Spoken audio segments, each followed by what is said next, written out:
편 원종소입니다.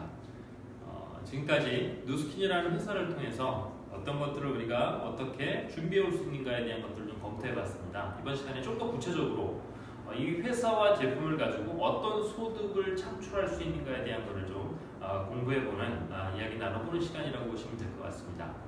먼저 누스킨 사업을 통해서 얻을 수 있는 사업성이라는 부분을 결론적으로 말씀을 드리면 최고의 후원 수당을 준다. 가장 탁월한 사업적 기회를 가지고 있다. 여기 나와 있는 것처럼 하이스트 커미션을 제공하는 회사다라고 인식이 되어 있습니다.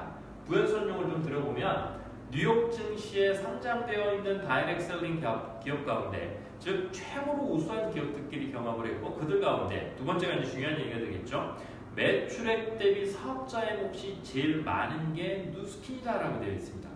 네트워크 마케팅 업체에서 매출을 발생시켜서 소득을 창출을 하고 그것을 회사 몫과 사업자 몫으로 양분하게 되는데, 이 회사 몫에서 사업자한테 주어지는 부분이 가장 큰 회사가 누스킨 사업이다 라고 이해하시면 될 것 같습니다. 좀 더 구체적으로 살펴보도록 하겠습니다.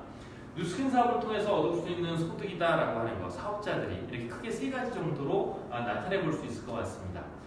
보시는 것처럼 누스킨을 통해서 KR, 한국의 경우에 코리아의 약자 54개국 가운데에서 이제 KR로 시작되는 회원번호를 저희들은 한국에서 부여받으시게 되죠. 그와 같은 10자리의 번호를 부여받으셔서 사업적인 어떤 권한을 받으시게 되는 건데, 내가 써보고 먹어보고 체험했었을 때 그 만족했던 만큼만 주변에 누구한테 전달한다면 이렇게 나타내 볼 수 있을 겁니다. 또한 그들도 자신으로부터 체험했던 것, 자신이 체험했던 부분을 주변에 알리고 전달한다라고 하면 이렇게 표현을 볼 수 있을 것 같습니다. 우리가 이것을 버즈 마케팅이다, 구정 광고다, 입소문 광고다 이렇게 표현을 합니다. 이렇게 나타내지는데, 첫 번째 고객 매출이다라는 건 어떤 의미냐면, 모두가 나로부터 시작된 사람들이기는 하지만 내가 직접 체험한 것을 전달해주는 그 대상자분들은 여기 1번으로 표현되어 있는 이분들일 겁니다. 여기에서 발생된 월간 매출에 대해서 8% 정도를 캐시백의 개념으로 돌려주게 되는 것이 첫 번째 보상 기준이다라고 이해하시면 될 것 같아요. 제가 캐시백이라는 표현을 썼습니다. 우리가 캐시백 하면 많이 알고 있는 그 SK의 OK 캐시백을 우리가 떠올리게 되는데 0.5%입니다. 예를 들어서 나 오늘 주유소에서 0.5%로 캐시백으로 기름을 주유받았다. 5만원어치 기름을 주유받았다라고 한다면 그동안 주유소에 갖다 주었던 돈이 1,000만원 정도 된다. 이 소리입니다. 근데 그 1,000만원을 쓰더라도 8%의 캐시백이라고 하는 것은 반대로 80만원어치의 기름을 주유받을 수 있는 혜택이다. 단순 캐시백 개념에 놓고 봐서도 큰 차이가 있다는 것을 우리가 이해하실 수 있을 것 같습니다. 그리고 두 번째, 대리점 매출이라는 건 뭐냐면 이 안에 있는 모든 구성원들로 인해서 발생된 한 달 월간 매출이 한 300만 원 이상 도달되는 시점이 올 수 있을 거고요. 그걸 지속적으로 석 달 이상 그러한 모습을 보이시게 되면 회사에서는 그냥 단순한 소비자 회원이 아니라 나와 같이 사업하는, 회사 입장에서 봤을 때 어떤 동반자적인 파트너 사업자의 개념으로서 대리점주다, 사업주다, 우리말로 그렇고요. 회사에서 이제 지칭하는 그 명칭은 브랜드 레프레젠터티브다라고 하는 그러한 직책의 권한을 부여받으시게 되고, 이 전 구성원들로 인해서 발생된 월간 매출에 있어서 20%에서부터 40%에 해당하는 부분을 적용해서 보상으로 제공하게 되는 게 두 번째, 우리 이제 대리점 소득이다. 뭐 이렇게 불리는 부분이라고 이해하시면 될 것 같습니다.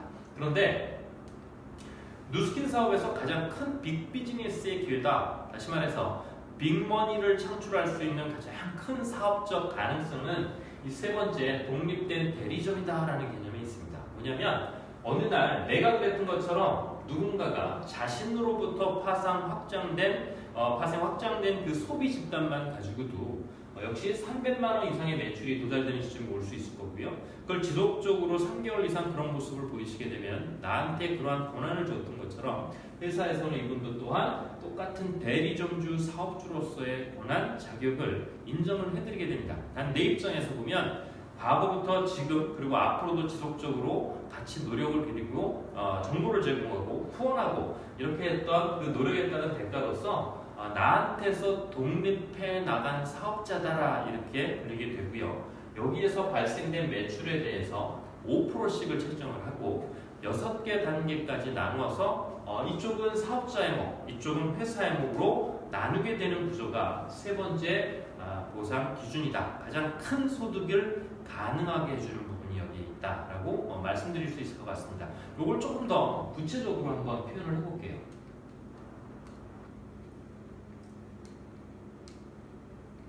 자, 여기 있는 것처럼 앞에와 같은 그러한 많은 회원들을 담고 있는 여기 개체 하나하나가 그런 소비 개체를 담고 있는 많은 그 회원들을 담고 있는 대리점이다, 사업체다라고 인식하시면 될 것 같습니다. 그래서 각 단계에서 발생된 매출에 대해서 5%씩을 책정을 하게 되고 그를 6개 단계까지 분류해서 사업자 몫과 회사 몫으로 나누게 되는 것이 그 독립된 대리점이다라는 개념이 있고 이렇게 한번 표현해 볼 수 있다라고 제시해 드릴 수 있을 것 같습니다. 이것을 조금 더 디테일한 실질적 자료를 가지고 좀 부연 설명을 좀 이어나가 보면 해마다 뉴스킨 사업을 통해서 얻게 되는 사업자들의 소득을 관련 기관에 보고하게끔 되어 있고요. 그 다음에 회사 홈페이지에 다시 공시하게끔 되어 있습니다. 거기에서 우리가 바로 실시간으로도 확인하실 수 있는 자료입니다.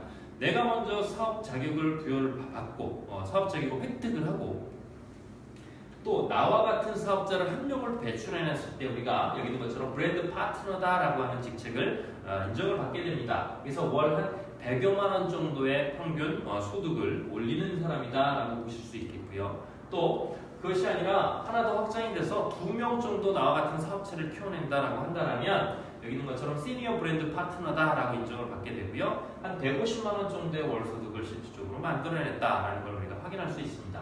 또 더 나아가서 4명 정도의 그와 같은 나처럼 어떤 사업적 자격을 얻는 사람들을 지원해냈다, 형성해냈다라고 한다면 이그제큐티브 브랜드 파트너다라고 하는 직책에 해당하게 되고요. 소득이 조금씩 달라지기 시작을 합니다. 250만 원 정도의 월간 소득을 일궈낸 사업자로 성장해 나간다라고 볼 수 있을 것 같습니다. 근데 여기에서 나와 같이 나처럼 누군가 이들 가운데서도 누군가 나처럼 비슷한 속도로 그와 같은 형태로 사업을 커나가는, 확장시켜 나가는 사람이 있을 겁니다. 그들이 하나가 만들어졌을 때 우리가 브랜드 앰버서더다라고 하는 그러한 직급을 부여를 하고 이때부터는 소득이 한 월 500만 원 가까운 소득이 만들어지는 정도로 사업이 이제 성장해 나가는 단계다라고 이해하실 수 있을 것 같아요.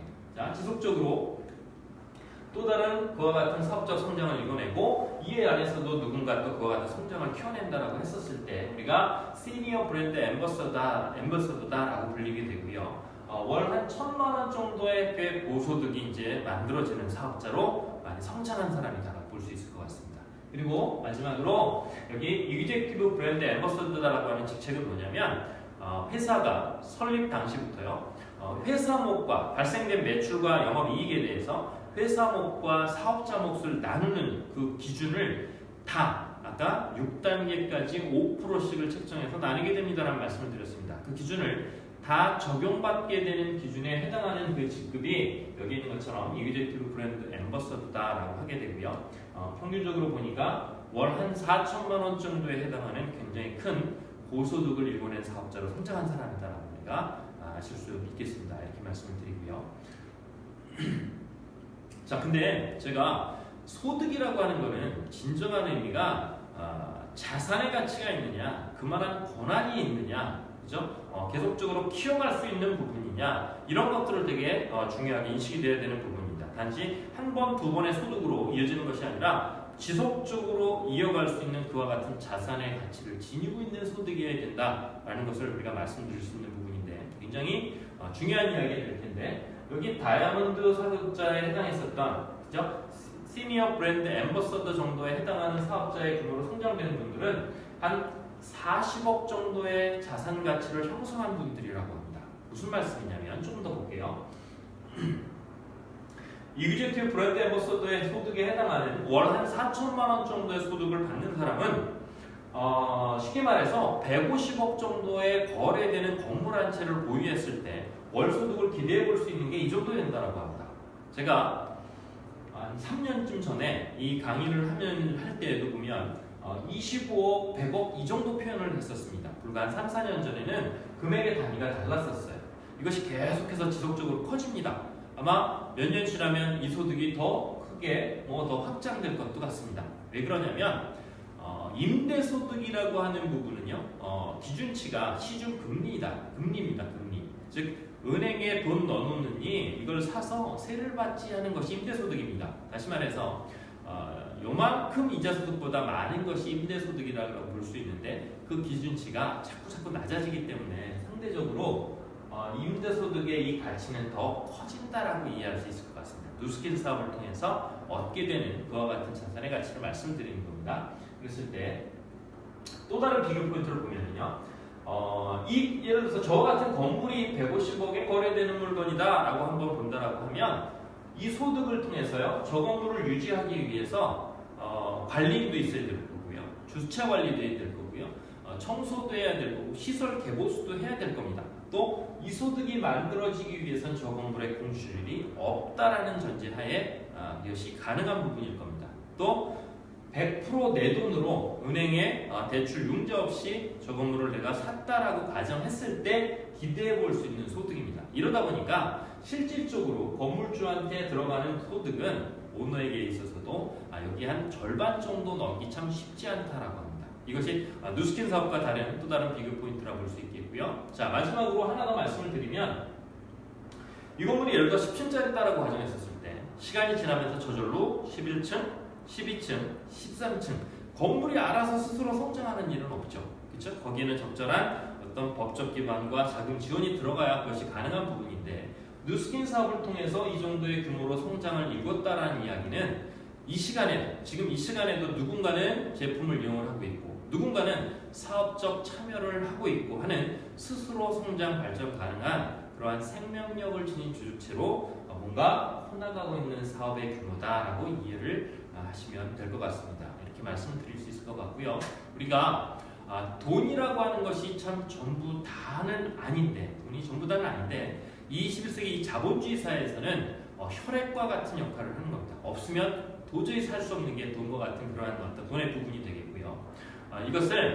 돈이라는 것은 전부 다는 아니겠지만 많이 벌어서, 충분히 벌어서 더 좋은 곳에 유익하게 쓸 수 있다면 더 값진 것이 돈이 될 수 있다라는 것이 생각이 들고, 그와 같은 돈을 누스킨 사업을 통해서 벌고 자산의 가치를 우리가 키워갈 수 있는지에 대한 것을 꼭 진지하게 한번 검토해 보시는 그러한 시간들을 가지시길 바랍니다. 지금까지 보상에 대한 설명이었습니다.